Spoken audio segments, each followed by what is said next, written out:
Hello, everyone, and welcome back to the Star Stuff Podcast, where we talk all things Star Wars. My name is Colin, And I'm Josh. and today we have a lot to talk about. Actually, we have the official cast for Acolyte. We've got the breakdown for the new episode of Andor, the future of Andor season 2, and Star Wars in Fortnite. I guess that's not new, but you know what? It's Fortnite, so why not? But anyways, let's get into the news. The newest episode of Andor just came out today, Wednesday. Loving it. I was on the edge of my seat the entire time. Man, like Andy Serkis was such a great call, like of bringing him into the show. Before we go any further, please subscribe to our YouTube channel and all of our other channels. And spoilers ahead. All right, let's break it down. Josh, hit it. All right. So in the episode, we do open straight back on the prison. So what did you think of them opening on the prison immediately this time? This was my biggest key in knowing that we're going to get that finale of our next act. I've been successful in saying that every 3 episodes we've been getting something big. Yes, and I was really pumped that it was happening directly after the of the scene that we saw in the last episode where like it faded to black, and then Andy Serkis was like no more than 12 guards, and that led directly into the beginning of this episode. And I love that because I'm so used to the past couple episodes where it kind of like drags on and there's like a small time gap. So I think you're right. I definitely felt like we are getting the heist in this episode. I would have been really disappointed if we didn't, because these long kind of dragging on episodes kind of felt like, do you remember Dragon Ball Z? Like those original episodes where like the one scene of like the plot of the show would just drag on the entire show, and then when it was about to get good, it would be like, and next week, and we were like, oh shoot, come on, bro. So again, I think that's for me what I've said before is just that we've had it so good for so long where we get all the action that we need in a single episode. But I could not be happier with Andor taking its time per each episode, and I don't think that the payoffs would nearly be as grand if we didn't get an episode previously that kept setting it up. But I mean, for where it goes next, it's the whole speech between Andy Serkis and Cassian, which is really cool. Where he talks about the difference of being the Empire being afraid. So what did you think about that scene of them speaking about how they fried everyone on the lower floor? I honestly, okay. So the fact that we're seeing, like we see Cass just kind of dealing with everything like he has been through the entire show, but seeing another character wrapping their head around like what's happening and like there's no hope, and him like walking in and just saying like, hey, there is going to be no escape, this isn't happening, but you can die trying if you want to. And it sounds like, you know, throughout the episode he later changes like his mind, is just like, all right, you know what, maybe this can happen. But I think that near the end, which again, spoilers, we know why maybe he was hesitant, and it was because he knew it was surrounded by water. So he was like, he knew he was not gonna make that. But I loved the intensity of this episode. I didn't, and I also thought it was well balanced, between the plot lines, throughout the show, because during the heist episode, it was mainly focused on the heist, and we barely saw, you know, the other plots happening. But in this one, it was well balanced, and I'm really hoping that we get more Saw Gerrera in the next episode, because we didn't get him at all in this one. I think they were leading up to talking about that, because do we know if we had anything else in the trailers dealing with Saw Gerrera at all? There was one, yes, because there's that one scene in the trailer of where um, they talk about rebellion and they all point his guns kind of towards him. Um, I'll ask about that question a little bit later when we talk about the star map chart and what's going on there.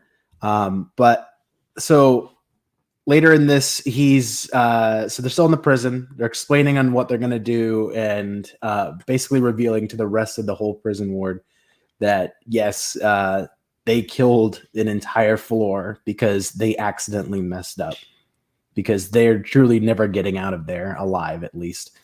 And it's all to build the Death Star as fast as possible. right. I mean, that's not. So that's what it's definitely hinted at. I couldn't imagine it not being the Death Star, especially how secretive they are, and by killing an entire floor, like it's just like that would make sense that it would be that project. I cannot imagine it being anything else. Well, I mean, in Rogue One, it's even told that it's behind schedule. Right. And no one wants to. Everyone is scared ultimately of the Emperor, so it's cool to see everyone how it trickles down to the point where everyone has to move as fast as possible to get this thing online. Right. And something nice as well is that this is happening during the events of Star Wars Rebels, like of that entire show, which is really cool. And we'll talk about season 2 of Andor in a second, but I'm hoping that we will end it on Yavin, be on Yavin 4, because it's happening right around that time of Star Wars Rebels. So I'm hoping some type of crossover with at least one Rebels character. I think that would be really cool. But we'll have to see. But yeah, so they so then I believe the next scene is they go back to Coruscant, right? Or not yet. They go back to the home planet of Cassian, so where his mom is. And it's the interesting scene where they're saying like she's not taking her meds, that kind of thing. But we get to see how not only is she basically being guarded by the Empire for if Cassian comes back, but also his last crew that he went with, so that they can try and kill him. So they're trying to kill him on both sides, which is pretty interesting. A little scene that I think will lead into something else later in the future. And then we head over to Coruscant. We saw a lot of Coruscant in this episode, especially the lower levels. That made me really, really happy. And I feel like in this show in particular, we are getting introduced to a lot of different alien species, because I saw a couple in this episode that I've never seen before. Yeah. So what did you think of their Mon Mothma's whole little meeting with the gangster banker guy? We are getting into a territory that has never been really explored in Star Wars. And I think arranged marriages was probably like the last thing I ever thought that would kind of be brought into the Star Wars universe like that. And the fact that like the only thing that he really wants is, I mean, like he like said it in a way where he was like, oh, like, no, like I don't want my son to marry your daughter, but if they meet and it works out, then it works out. Like he was saying it in a thug type way where he wants that because he wants to be an official rich person, right? Someone who's elevated to the kind of status that Moth has already. Mon Mothma is sitting there. I think what it's implying is that, and I was wondering from this before, is that her marriage right now is an arranged marriage, because he talks about how it's a Shrindril of custom to like the old ways of the custom of marriage. And I was really wondering if that's exactly what happened in her relationship, because that's why they don't really love each other. And she was kind of like, heck no, I'm not having that for my kid. And we know later during the timeline, especially in Rebels, that we get her kind of leaving the Senate and in like being like full out public about being part of the Rebel Alliance and everything, Mhm. but her kid and her husband are not there. So I got a feeling something's gonna happen.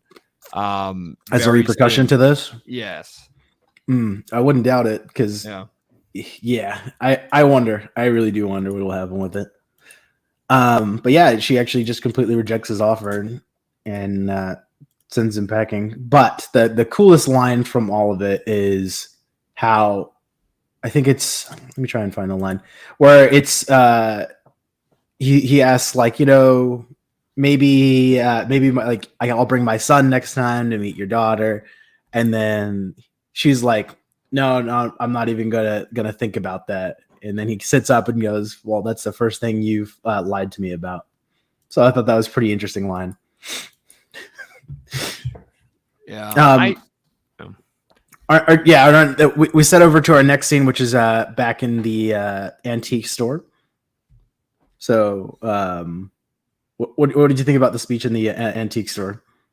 I think that um Luthen is playing a dangerous game. I think that he's very confident about the whole thing, and if he's nervous, he definitely hides it because of you like see and the fourth episode when he's getting ready to Coruscant, like he like turns from like being serious and puts on his wig to being like the kind of Joker like type vibe, like Mm-hmm. in the mirror. I thought that was really funny, but he can really control his emotions and you can definitely see him kind of like a to me I see him very similar to, just kind of bear with me, I see him as the way that Lord Voldemort kind of acts, because there's times where like he's like very like serious and calm, and then he's kind of collective, and the way that Luthen kind of like acts and like talks and everything, and then how he can snap into being serious is something that I can see the relation to, um, because of those type of characters you have to kind of watch out for, and I think Luthen is all um about the end game. I think he's like doing anything to get to that point, no matter what. He doesn't, care how he does it. And I honestly think that's what, that's how Cassian, feels, and that's where he gets that from is from him. Oh yeah, his whole line about fear is exactly the same kind of point that Luthen has in those first few Yeah. episodes. Um, yeah, so the whole the prison sequence and the whole like lines about fear, I was like, this is exactly calling back to Luthen's first explanation to Cassian. Um, for me, I think I don't know if he was ever. I don't know what like he. I feel like it was always a mask. Like everyone in like everyone on their higher level has always been wearing this kind of like political mask and Yeah. everything. So I don't think he's ever fully been like that. But just over time, he's degraded to the point where he could immediately snap and change. Because I feel like all of them are really, really good actors when they have to be. So in my opinion, I don't think he's like a crazy person. I think because he also at the end he gives the whole line about how I have to use my enemy's tactics to try and win. Yeah. Yeah, no, and we kind of get an insight of what he lost. Like he didn't say exactly what he lost, but most likely it's family, his wife, or just something that he lost very early on from the Mhm. Empire. I'm thinking before the season is done, that we will get some type of origin story of Luthen, because he's a very mysterious character, and I would love to learn what's driving him to keep the rebellion going. And I'm curious of what your thoughts are, but do you want them to show his origin, or do you think that like that they should just wait or keep it a mystery? As much of an origin as I could take could be like a 3 to 4 minute flashback Yeah. of just like looking through his eyes, and then it cuts to what his life was before and the immediate turning point he had. Yeah. That's as much as I want. I don't want a super detailed backstory or like a whole like series dedicated to him, in that sense of a whole backstory wise. But I do really enjoy just learning more about his character. But the mystery is also very, very cool and very interesting. Yeah. Yes, I did. Yes. That there was also the Wookiee headpiece. We also saw Star Killer's armor again. I feel like we've seen it like in almost every episode since That weird like Rancor snake thing. Yeah. There's actually been a decent amount of Easter eggs to Indiana Jones, because you saw his whip in carbonite. You like saw a couple of this Kara stones as well. Something that hi Zach. He is wondering if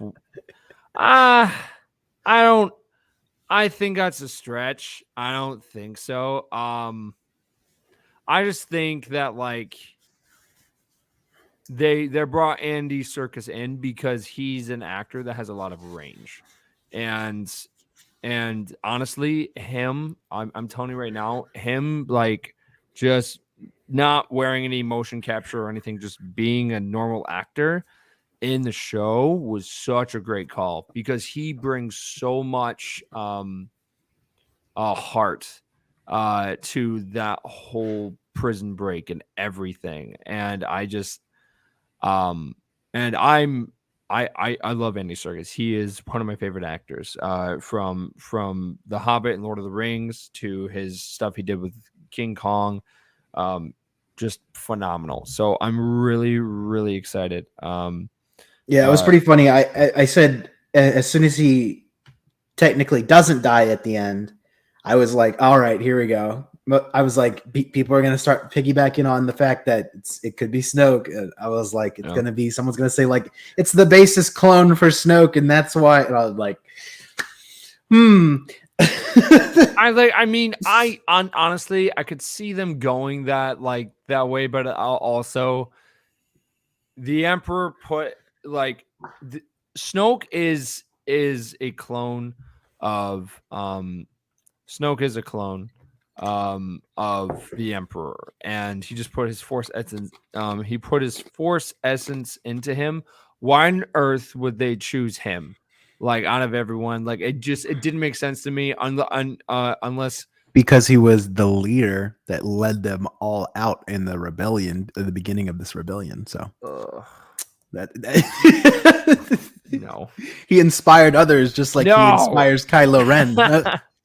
Wow. Okay, that's that's why I was sitting there. I was thinking about it, and I was like, I personally wouldn't like that to be true. No. However, I can definitely see someone in the future making that connection. Because as long as if you don't see someone die in Star Wars, it doesn't mean they're not dead. As long as they don't create a other plot hole where they make a comic of where Darth Vader goes between the events of Empire Strikes Back and Return of the Jedi, and he goes to Exegol and he sees all of the Star Destroyers, including the clones, but doesn't say anything to Luke when he's dying or when he comes back as a Force ghost. He doesn't say anything at all, at all.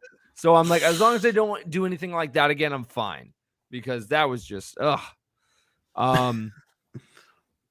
yeah, I could see them because they're also kind of hinting at that in the biggest one that we saw was in Mandalorian. Yeah, because of the people in the tanks. Because they actually played like Kylo's theme as well during that. It's like the dark side theme of the sequels. So they like play that, and it was like, oh, okay, cool. But yeah. But anyways, back to the episode. So now we cut back to being in the prison. So this is going to be your whole big prison escape scenes. So they have a new man coming onto the floor. So they're going to try and kick off this plan. So everyone in the entire room knows what's going on and what they're going to try and do.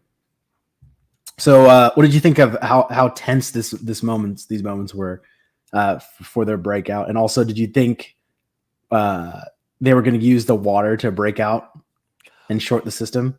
I figured it like I mean, I didn't think it was gonna be water, but then watching it and I saw like that it was a refresher. I was like, oh, okay, that makes sense.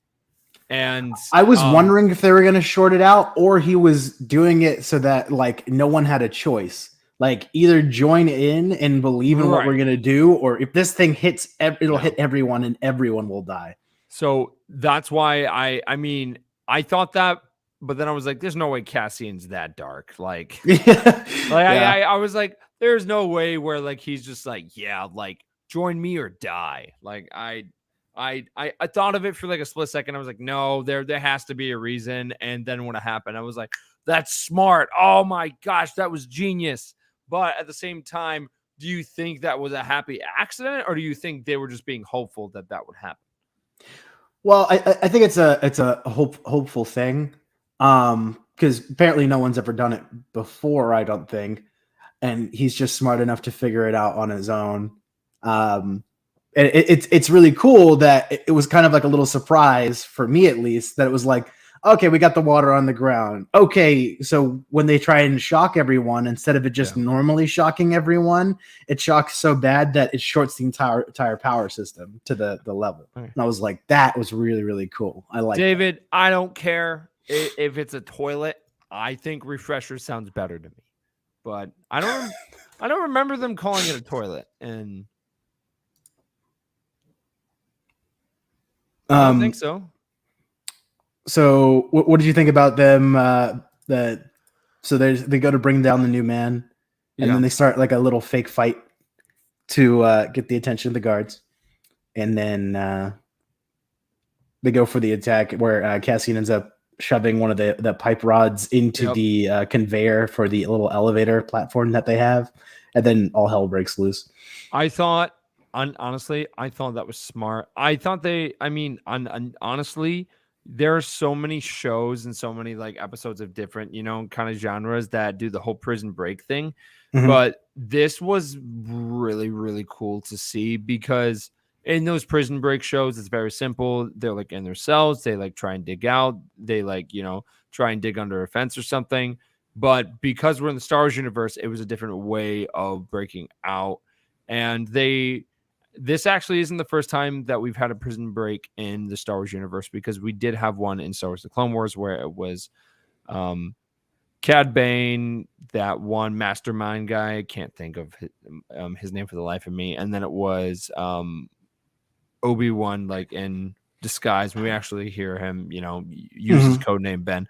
But this was really cool because it was a concept that's never been done before. The whole thing with like the floor, like as your way of punishment, was like horrifyingly genius to me, because I would have never thought of that. And the fact that they use that as torture for the prisoners. Mhm. And then the prisoners twisted it and turned that into their their escape, their like savior. And we did see a couple of people that did get, because they were standing in water and then they turned on the floor and then they did die, but doing that did short circuit it. And then you see Kino and like everyone else just kind of like climb, and then they just run. And I'm on the edge of my seat. I'm like, let's go. Oh yeah, man. The tension and pacing in this entire episode is amazingly good. It was amazing. Like like there are definitely episodes where they're slow, but when there's action, they do a wonderful job. And it's just crazy because I never thought I would ever see anything like this in Star Wars. So it's like awesome job. It is a breath of fresh air. It's fantastic. Oh yeah, their whole escape plan, completely amazing. It's cool how all the water starts dripping down to the next level, so they know that something's wrong. Yeah. And then they start all taking all the guard weapons to start breaking out as many people as they possibly can. Yeah. So I thought that was really, really cool. So, is there anything else in this scene besides them getting up to the control room that you want to talk about? Yeah. So Zach was wondering if the blasters that the guards have in the prison are available as playable blasters in Battlefront 2. The answer to that is no.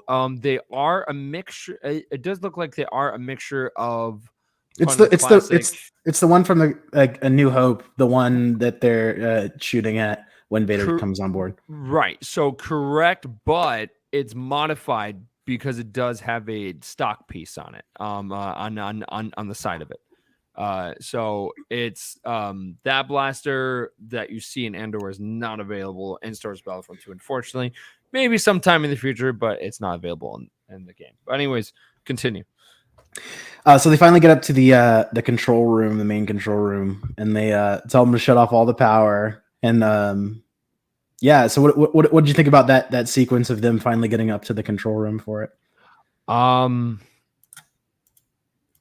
So it was really interesting because Cassian could have led the whole thing, but he wanted Kino to do it. And See, because I genuinely feel like when Cassian tells Kino what to do, he's basically saying like, "Hey, I'm not the type of leader. I can start it, but you have to lead them." yeah. I thought that them both basically meaning talking back and forth like, "Hey, all of us have to work together if we're going to get out of here, but you need to inspire them like you inspired us." That kind of like thing, and you need to be able to push us to get out of here. And I was like, that was really, really cool. I really liked that sequence. And then what did you think of how the original speech? He's like, is that the best you got? Yeah. Like I was getting goosebumps during that speech. Because I don't think Kino was terrified that they weren't gonna make it like out of the prison, like of the whole group. I think he was terrified because he knew he wasn't gonna make it. So but then when Cassian was talking to him, I think he realized that this whole thing, the whole breakout was bigger than him. It was something more. And he knew what his fate was going to be. So he just, dropped everything and was like, all right, I'm going all the way in. And then he just gave the best speech that I've heard since the Captain America speech and the Captain America and the Winter Soldier speech, of that one. Cause oh man, no, like that was written well. Andy Serkis did a phenomenal job of that line. I was so happy. I had goosebumps. I was like feeling for the character. And it even makes it more sad when they get to the end and then Cassian's just like, hey, come on. And then he's like, I can't swim. And then someone just tackles Cassian and then oh man. Yeah, I liked his whole speech and how he begins saying something so robotic, being that he had been stuck in there for so long, saying the exact same kind of things over and over again. And when he finally realizes that this is the chance to get everyone free and he can be free as well, in a sense, he completely opens up to be able to say all the things that he's ever wanted to and has been holding back since he's been inside the prison. Yeah. Yeah. Absolute passion and emotion of like this entire scene was amazing. And then them getting up to the part where they need to all jump, and then Cassian gets bumped off into the water as is like, I can't swim. Seeing the prison guards kind of cower like behind a door, just like knowing that, oh crap, like if they find us, we're done. Like there's no way. But yeah, no, oh, man, no, I loved it. I loved the episode. I loved the fact that we got something like this in live action, especially in the Star Wars universe, because I always thought the whole prison break thing that happened in Clone Wars was great, and I was like, man, if they did something like this in live action, it'd be so cool. And they did, and it was a lot. It was the same, but it was different. And I loved it. I loved it so much. Um, and then we see the lower levels of Coruscant, We get to and we meet our rebel spy. yes, yeah. Now, did you think he was gonna be this highest B agent? Did you think he was going to be a spy? Like, did you have any like I haven't watched it suspicion? back from this, and I would Yeah, love to see the episodes that he's in to see if there's yeah. any tells that you immediately go, Mhm. that makes sense.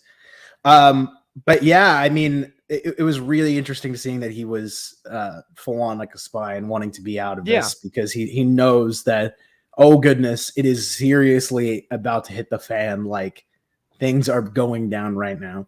yeah. I was not expecting it, but seeing him walk through the actual like lower levels was cool. I was hoping more of what kind of we saw on in Clone Wars, where every time they went to the lower levels, they would kind of like kind of see the actual like city up above, and they would have different shots, and there would be like different bridges crossing.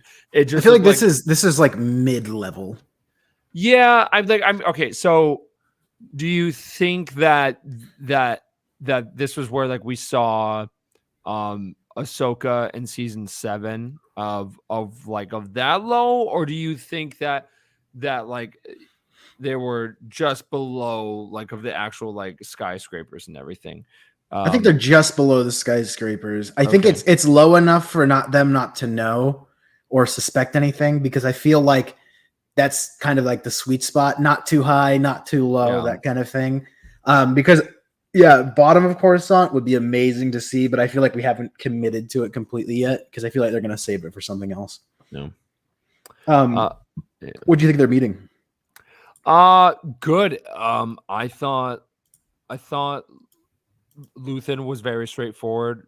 Again, he is a he is a good guy, quotations, but he's willing to do anything for the Rebel Alliance. And in that speech that he gives, you definitely see that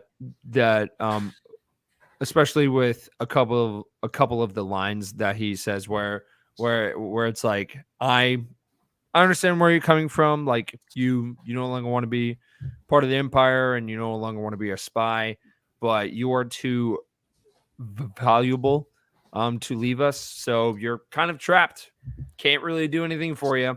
But I feel bad for you, but I can't do anything for you. So it's that like that was kind of like the gist of what he said. Mhm. And to me, it was like, okay, so he is like on that fine line of good and bad. But he's willing to do anything for the cause. And I think that's why him and Saw Gerrera understand each other. And I think we'll see that before this, show is done. Okay. Um, because there's a lot of similarities between those characters, and you definitely saw that in this episode. Oh Um, yeah, for sure. I mean, it's interesting seeing how the beginning of the rebellion uh completely changed people and how far someone had to transform to be able to start this rebellion. Um it's cool his entire speech of uh how he's like his whole double life and everything like that. So what did you think of his full speech at the end about his dreams? um, I mean, I oh, really okay. like his whole speech at the end. Um, Basically just letting him know, like, I am not gonna stop for anything. Like, Yeah, you may be absolutely afraid in everything that you do because he's been working in the Empire, but nothing is gonna stop us now. So I think that's really cool. yeah, no, like, I mean, it's very interesting to see the darker side of the rebellion, and I don't think we really saw that until Rogue One, and we saw it definitely with Saw Gerrera. Hmm. But I think people will definitely look at rebellion a lot different now, especially after with the show. And I think maybe that's why Kathleen Kennedy was kind of nervous when the show was coming out, because it's not that you're rewriting history, you are adding to the history. And I don't think, I mean, so before Andor came out and before Rogue One, did you think that the Rebel Alliance was kind of born out of like, out of Extremists? yeah, out of that, out of hatred, out of vengeance, or do you think it was born out of, all right, this is the right thing, we need to do it? Because to me, that's how the Rebel Alliance was advertised. So Oh now, yeah, I mean it's yeah, always been about black and white views of everything in yeah, Star Wars, where I mean light and dark. It's always been like that. But I appreciate how much, even if this isn't George Lucas's way of looking at the world of black and white, this is gray. It's yeah, it's it's a beautiful form of gray that I think this series has breathed life into Star agreed. Wars with such a gray turn throughout the Yep, world. Um, because I don't think we've really had much. We've definitely been getting much more of the gray between the rebellion and the Empire. But this show is really, really, really pushing it, and I could not be more happy and joyous at that fact, instead of just being good and bad. And I think that's the biggest thing that people are like, I don't really like this part of Star Wars, is just because they don't feel it as relatable. Whereas no, I would feel like back in the day, it was much more black and white, where that's what people's views are. But nowadays, our views have changed, and this is far more relatable to me than the original Star Wars trilogy, yeah. in the sense of morals and rights and wrongs. So one of our fans, David, says, I think the Rebel Alliance origins assumptions were more Disney before Disney bought them, ironically. Yeah. Because I mean, I was very surprised when they pitched the show, um, because I knew it was going down a dark path, and I just didn't think that they would do anything like it. And then we get the first episode, and it's like, we're opening in a brothel, and I was like, all right, everything I thought I knew just goes out the door.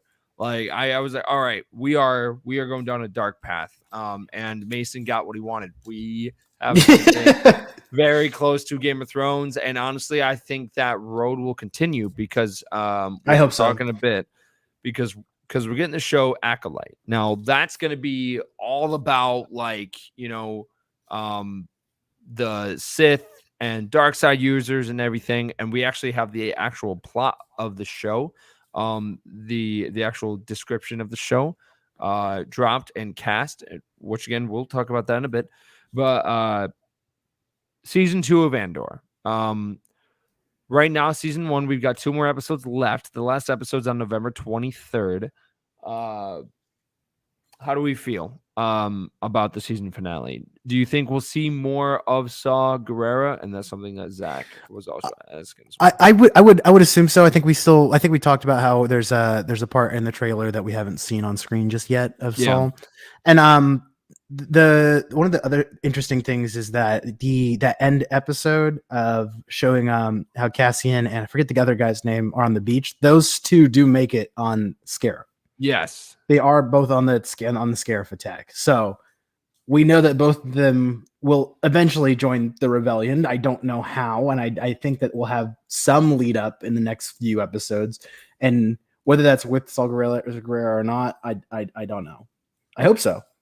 I mean, so Cassian, when Cassian and Saw actually saw each other in Rogue One, Cassian looks at Saw and they make eye contact, but they don't say anything.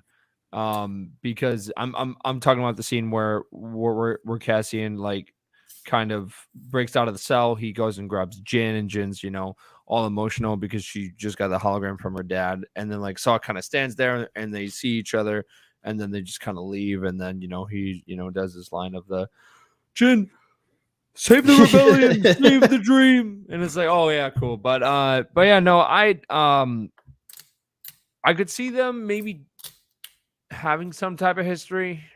I just don't know if it ended well, but to me that was really never that was never really hinted. But we something that that's gonna be happening next season. A lot of people are talking about. I really wasn't surprised, but it's gonna have Yavin 4. Mhm. And that honestly made so much sense to me because it's leading into A New Hope and Mhm. into Rogue One. So that was always very obvious to me. But something that not that many people were talking about, which I really hope that we get maybe at the end of the season or maybe, some point early on during the second season, is we get characters from Rebels. I mean, Hera most likely, but I'm really, really hoping for Agent Callus. I think if we saw Callus in there, because we know that he's part of the Rebel Alliance. We Mhm. don't see him in Rogue One, but we know he makes it all the way to the end of the Battle of Endor, because Zeb shows him his new home world and everything. So I would love to see him in this show. Okay. I think that would be really cool. I just depends on who they cast. I have a couple of As people far as ideas. cameos go, do you think that they have earned their I think that they're leading up to another, not like Darth Vader in general, but I feel like they're like leading up to the same kind of Darth Vader moment in Rogue One.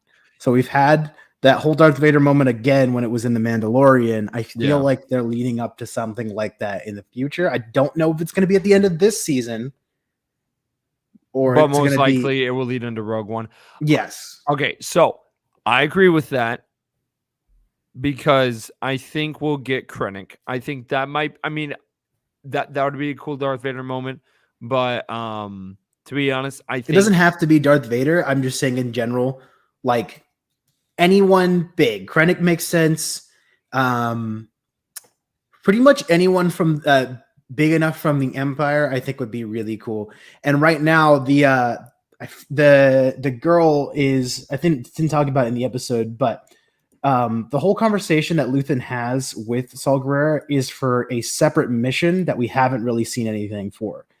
Um, Now that separate mission is being displayed on the screen when they're talking in yeah. their boardroom, and I feel like that is going to have some big opportunities to have the girl character. I don't know if she's going to make it through the entire series. I don't know if she's going to be the main bad guy up until next season. It would be interesting. You are talking about Mirdo, right? The blonde. Yeah, the ISB. Yeah. Okay. Cool. Cool. Yeah. Yeah. Yeah. No. No. Ah, man. Yeah. No. I'm really curious on how this season's going to end because there's a lot of plot lines happening right now. Mhm. And I guarantee by the end of it, like everything will kind of like mash together and all of them will cross over. But it's been happening the entire show, so they have to catch up with all the storylines that are coming that they're making up. But season 2, 2024, it's going to lead directly into the events of it will lead directly into the events of Rogue One. Very exciting stuff, and I think we actually know the timeline of that. Hang on, I think I got a picture, maybe. Maybe I don't. Maybe I do. No, I don't. Okay, so where are you ranking your favorite shows right now from just Disney Plus shows? Okay, What now would be your top? Okay, where does Andor sit right now? right now. Okay, so okay, to me it goes. The Mandalorian is number one for original Disney Plus shows. Mhm. After that, oof. Are we talking about Star Wars or like are Any of the Disney Plus shows. okay. I would probably Yeah, their Disney Plus projects is where I'll start from, because I wouldn't just be like, yeah, versus the Clone Wars with 1,000,000 episodes. I would probably put Andor in my top 3 for sure, because my like number 2 here. Actually, I'm going to change my answer. I'm not going to put Andor on there until I rewatch the entire show. Okay. Like all the way from the beginning to end, because that way I can fully appreciate it. Tales of the Jedi is up there a lot for me, especially because of all the Count Dooku stuff. Like, again, all the Ahsoka stuff is cool, but all of the Count Dooku stuff was amazing to me. Oh yeah. But yeah, Honestly, for me, I'm gonna say Andor is my favorite so far. It is yeah, so different, so great in the fact of where they're pushing it. That can change with the next 2 episodes. That can also change with the next season. Don't know just yet. But for me, every episode has been building on itself, but it hasn't fallen down for me. And the fact of I'm always wanting to know more. I've always wanted to. I'm still wanting to know more about these characters every single week. There's always something interesting to me that keeps me coming back every single week. It's not just that it's Star Wars, but because this is so new, something completely different, and still feels so original. Great, love it. Yeah. I Like as an original trilogy. Yeah. honestly, it was something that I was not expecting, but I'm really glad that Not we at got all. it. Not No. at all. I mean, there's definitely episodes like previous in the archives where I was like, why are we even getting an Andor show? Like, Right, yeah, never in a no. million years that I think that this was going to be No. my favorite. No. I remember when they dropped the trailer for it, and I was just kind of like, okay, like, do we really need an Andor show? Like, okay, but now I'm saying, like, dude, we've needed an Andor show for a long time. Right. So no, I am very, very excited to see where all of this goes. Because we have been needing more. What I'm really hoping shows. is that they start getting awards for the show, which shows Disney, hey, look, Star Wars can be a lot more if you want to push in that effort for it. That's the kind of thing I really want to see. I really want to see not just like a 6-episode things on Disney Plus. I want to see these long series that take their time and really develop characters. Now, the thing is, with a 6-episode kind of structure, I'm completely fine with it, with how they did it with Tales from the Jedi. Great show. But if you're going to take your most famous character, like Kenobi wise, and only give it like 6 episodes, for me, that's a drop the ball kind of moment. And I feel like I don't think anyone got as much as they wanted out of that show in general, but I am getting far more out of Andor than I ever would have expected. Yes. I remember seeing the trailer and just being, I mean, that whole drumming, that whole opening scene of where the guy in the tower is drumming on the I don't think it was Beskar. It was some type of like aluminum or something. But I just remember watching that trailer and the crowd full of people and just getting that vibe of being like, all right, there's something here. And and the fact that Diego Luna was so excited and so pumped, it really showed me, like, that there's more to Star Wars than Obi-Wan Kenobi and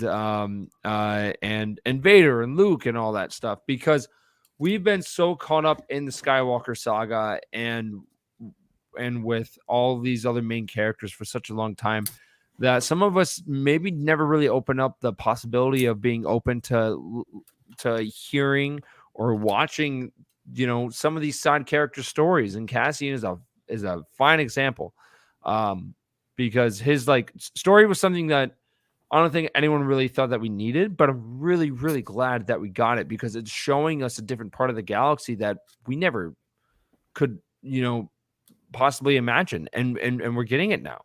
And we're getting the new show called Acolyte. It started filming recently.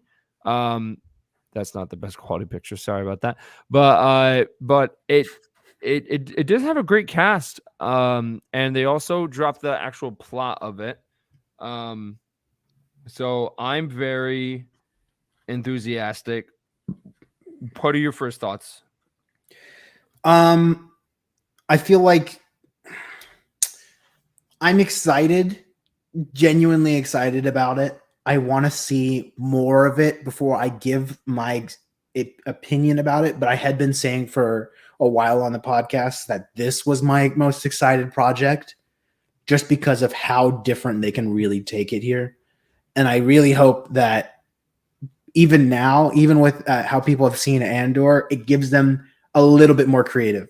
Because I believe the director of Kenobi was saying like the limitations of what we were told that we had to do held us back from what we wanted to really do. Right.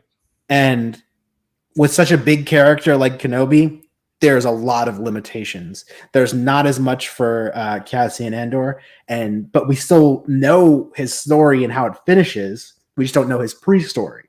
Right. This is something we have no idea about, which is great. Very excited about. Do you want to hear the description of it? Oh yeah, sure. Okay. So The Acolyte is a mystery thriller that will take viewers into a galaxy of shadowy secrets and emerging dark side powers in the final days of the High Republic era. A former Padawan reunites with her Jedi Master to investigate a series of crimes, but the forces they confront are more sinister than they anticipated. There you go. I'm really wondering what that's gonna mean. I think it's super vague. Yeah, Super vague. I know. But it is great that we're gonna see something in High Republic era visually. Yes. This is not just the only person saying this, but young Palpatine and Plagueis. Do you think we'll get that in that show? I mean, yes, it would be cool. It would be very, very, very, very, awesome to get a actual live action version of Darth Plagueis the Wise. That's something. When does the High Republic end, though? I don't know. That's the only thing that would keep me from coming back from that. I wouldn't doubt that they could do something with Plagueis, and maybe it's Plagueis's master. Yeah. But I don't know if we would have Palpatine because he's human, and I feel like that would be too long of a timeline from High Republic. Star Wars True Detective. How about Star Wars Law and Order? Bum, bum, bum, bum, I wonder if they would do like almost like a neo-noir kind of feel. Oh yeah. Okay. Yeah, that's the kind of feel that I think that they could try and pull off with this. But hey, man, if they're trying like this whole detective kind of story, great. I'm excited for that. Do you remember that episode from Visions of where it's the Jedi Master and then his apprentice, and they end up going to that planet, and they end up finding that old guy, and he ends up being a Sith, and then they end up finding him. Yeah. So I think it's going to be something in the lines of that, of that type of vibe, because the High Republic lasted a very, very long time, and actually, I think we actually just got our answer right here. The High Republic era was a period of time that lasted for centuries, ending around 82 BBY, also known as before the Battle of Yavin, in which the Galactic Republic was said to be at its height. So we will be seeing the Jedi in their official prime. Because George Lucas was saying, the Clone Wars was when the Jedi were in their prime, but the High Republic was when there was no Sith really, and it was mainly the Jedi organized peace.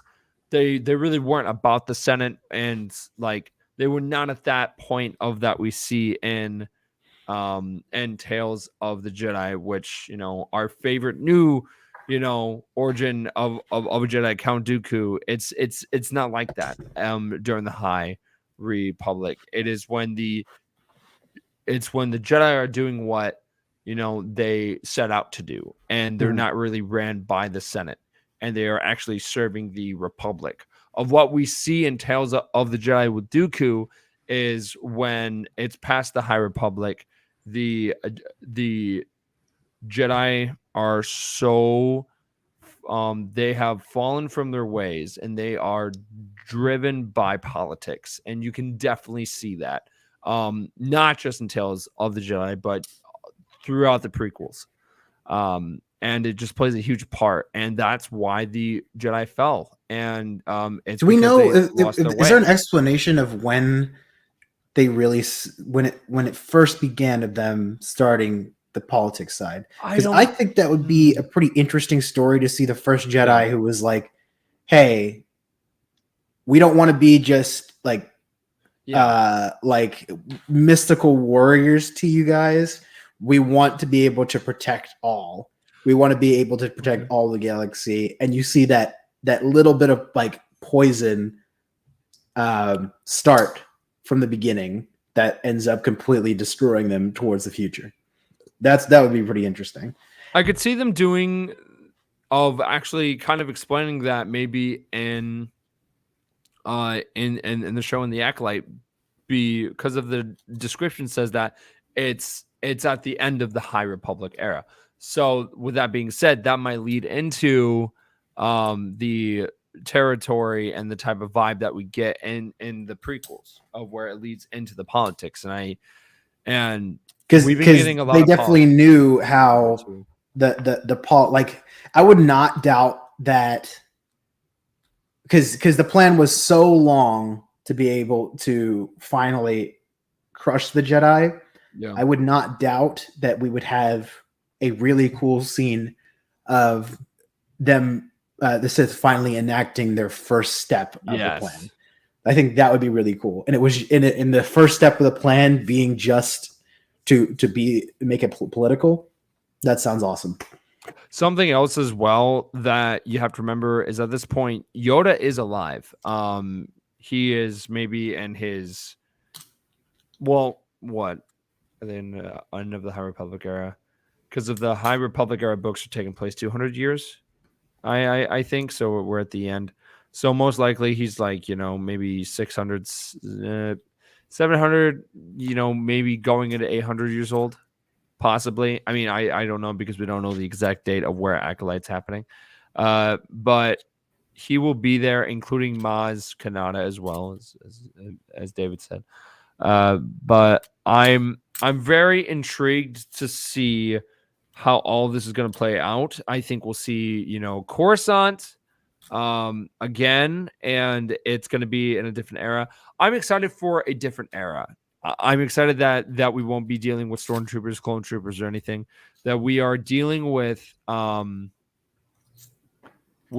new era of Star Wars. It's still going to be Star Wars, but it's going to be different. And I think that's why they brought in different writers that aren't really Star Wars fans. It makes sense to me more now, because I was kind of afraid when they did that for Andor, but the way that Andor turned out, I was okay. You know what? This makes me happy. And the reason why it does is because we're not dealing with, and you know what? They might have learned their lesson from The Last Jedi.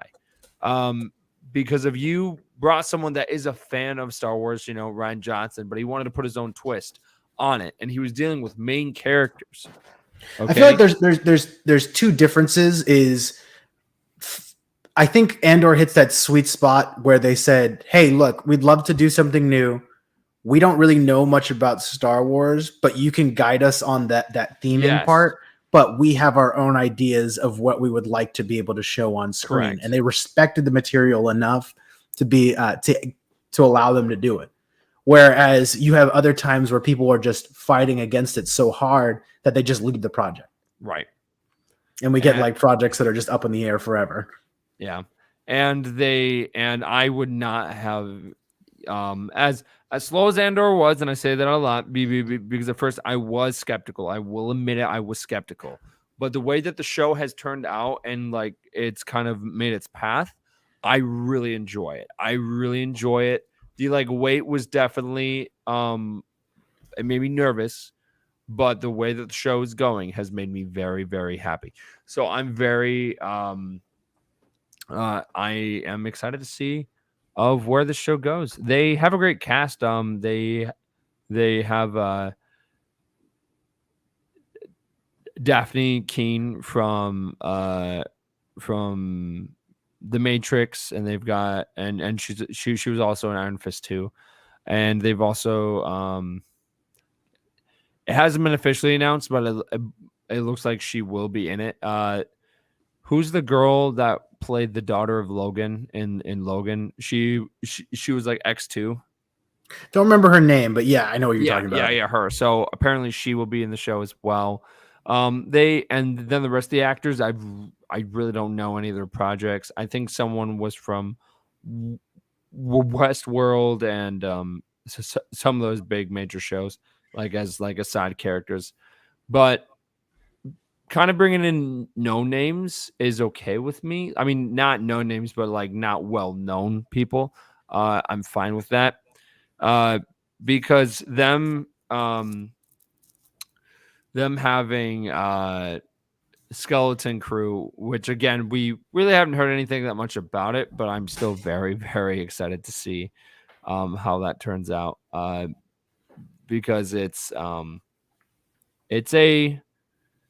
great time to be a Star Wars fan. And Skeleton Crew comes out next year. You've got Acolyte,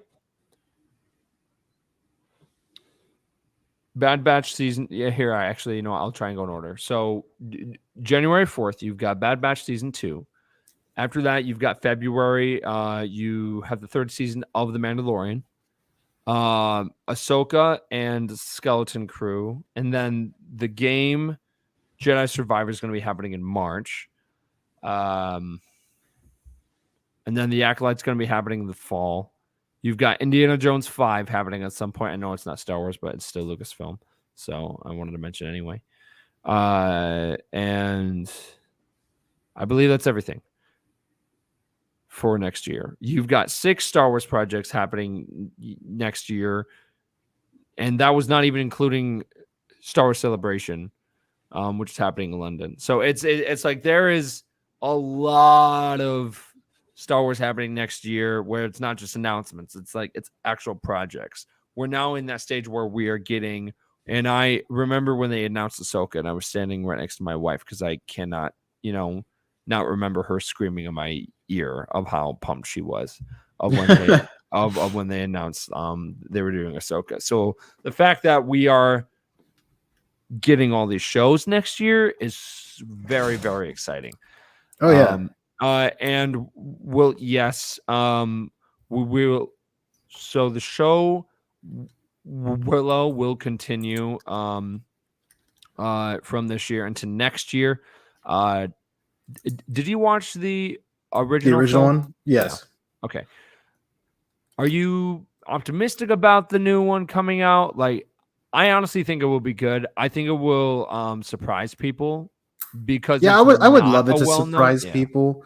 However, I don't know if it'll have the same kind of issues that the Dark Crystal had, because they did the whole Dark Crystal remake, and it just didn't catch on with your normal audiences.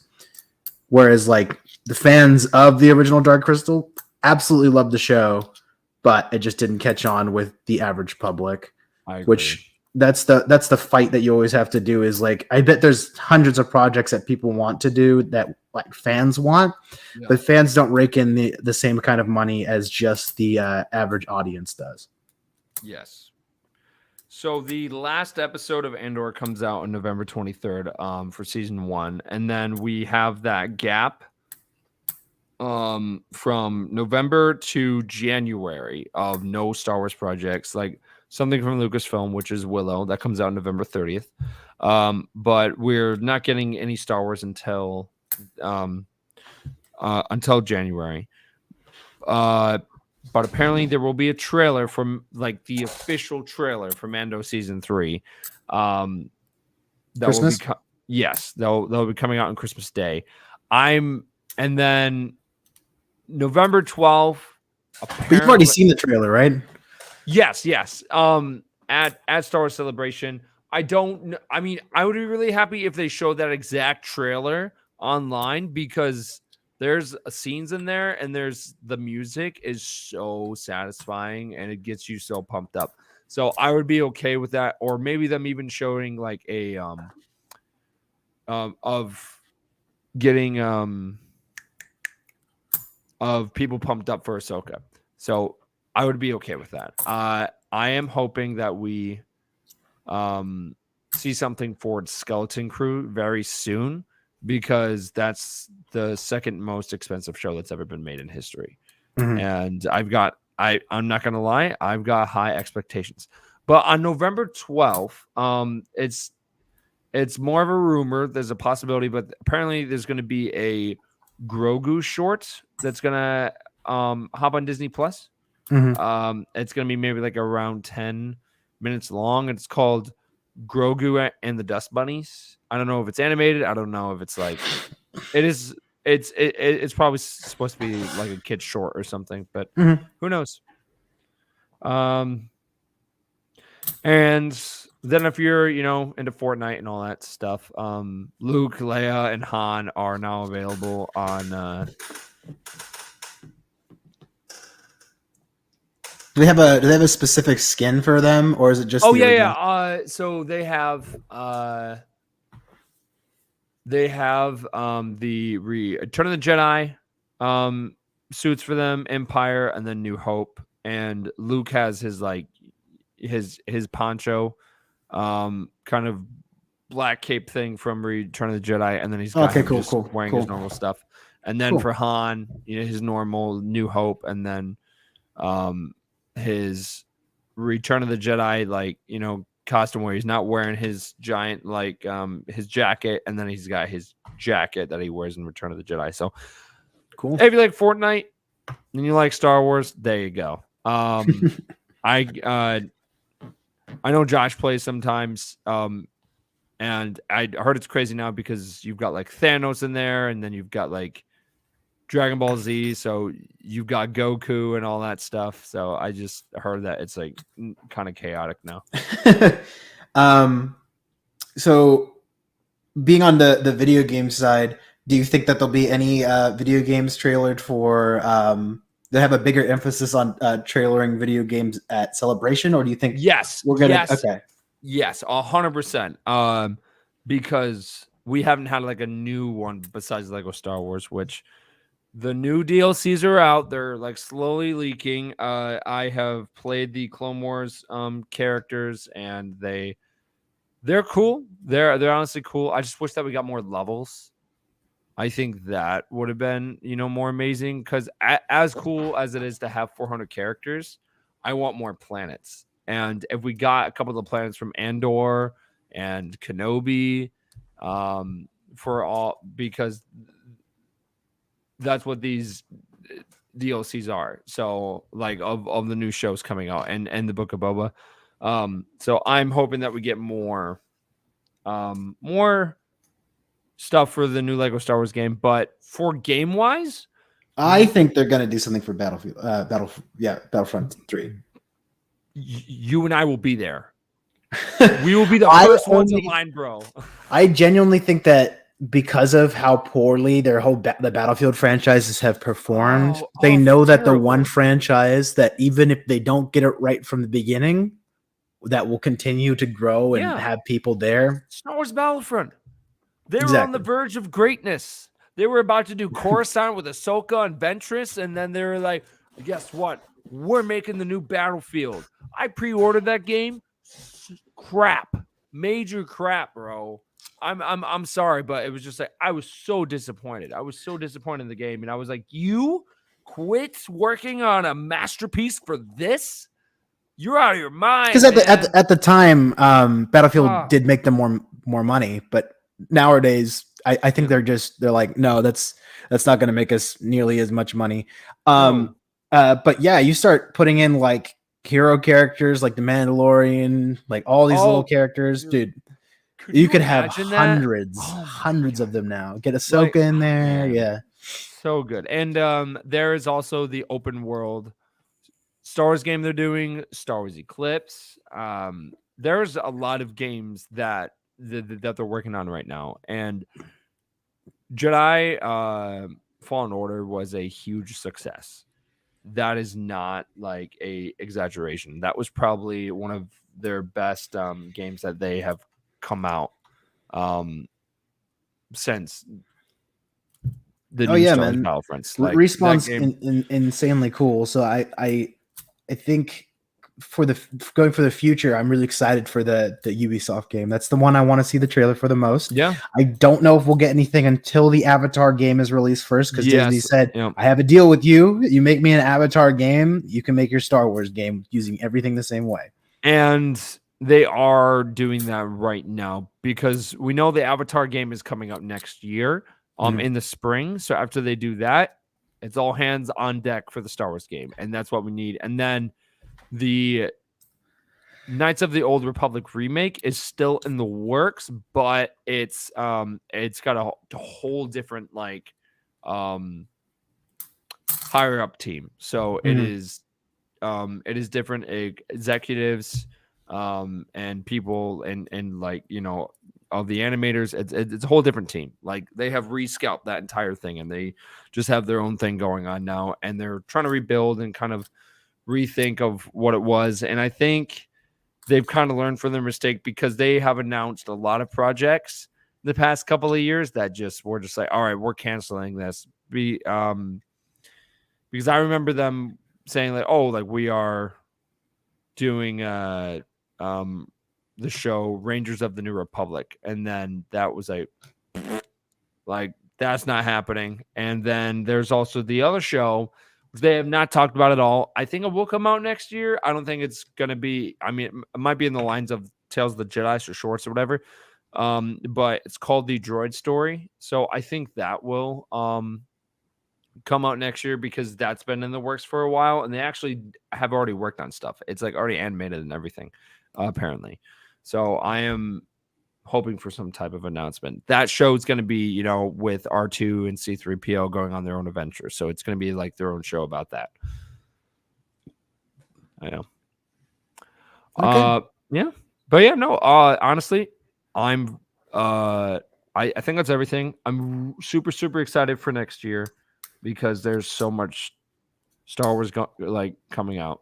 It's We got 2 more episodes of Andor for now, and then it's only in January do we get a new Star Wars piece for visual media. So we're closing out the year with Andor. Mm-hmm. Yep. That should be exciting.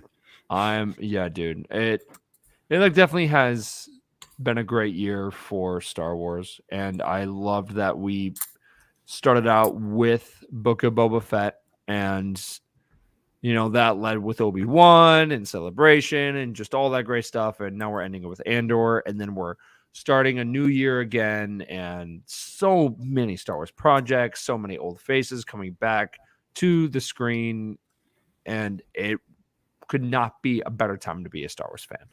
So I'm super, super pumped for next year and the future of Star Wars.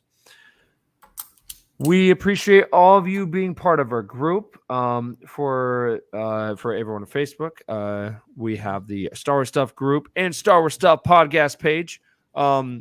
If you like exclusive content, commentaries, all that fun stuff, we're on Patreon at Star Wars Stuff Podcast 2187. Go on our Patreon, check us out. We're on Instagram at Star Wars Stuff Podcast. And then we're on Twitter at Stuff Pod, TikTok, search Star Wars Stuff Podcast. We would love to hear more feedback from you guys. Please go email us at starwarsstuffpodcast@gmail.com. There was an ad that already played, but there's Manscaped. Go and check that stuff out. I don't have any yet. I'm waiting for it. Josh is waiting for it. But yeah, go and check out Manscaped. I heard they've got great products. If you want to, actually hear a review, I believe Matt and David did the review, so you will hear that in the ad. But we love doing what we do, guys, and we're also on Twitch, SW Stuff 77. Have you ever see us like in public, like at the parks, at the grocery store? Come and say hi. Like, we love talking about Star Wars with you guys. We love hearing back from you. We love hearing your reviews. If you go on Apple Podcasts and you want to give us an honest review, go for it. We love hearing your feedback. Like I said, even if it's all about David, that's fine. But Josh, is there any words of wisdom that you would love to leave the audience with? Climb. That's all I got. Climb! Which, ironically, I was thinking about this. That's also one of K2SO's like K2SO's is climb. Yeah. They also had the climb from the guy who gets crushed by the coins. Yeah, sure. And they had another climb in this episode. Oh man, so much climbing, so much death. Very sad. One way out. And with that being said, may the force be with you always. I can't swim.